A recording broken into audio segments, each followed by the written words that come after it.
Isa talaga sa rason kung bakit nagustuhan ako ng aking employer ay dahil marunong po akong magluto. Yes po, hindi po ako kagalingan pero marunong po akong mag-mix and match at hindi niya na ako kailangang sabihan pa kung ano yung lulutuin ko. Nagde-decide na ako kung ano yung lulutuin ko. So, ayan. Kailangan lang po natin dito ng fresh na shrimp po dapat kapag nag-i-steam tayo. Tinanggal ko lang yung ulo, binalatan at tinanggal din yung vein niya sa likod at marumi po yun.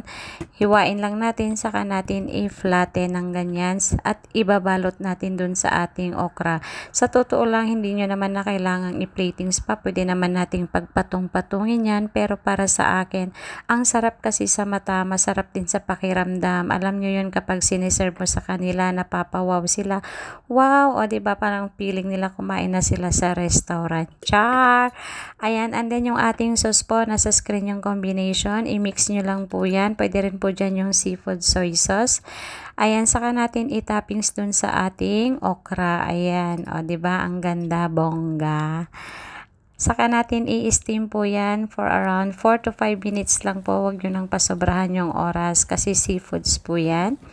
Ayan, and then, lagyan lang natin ng konting spring onions at buhusan lang po natin ng mainit na mantika. It's an optional. So, okay na po yan. Thank you sa inyong panonood. Sharing is caring.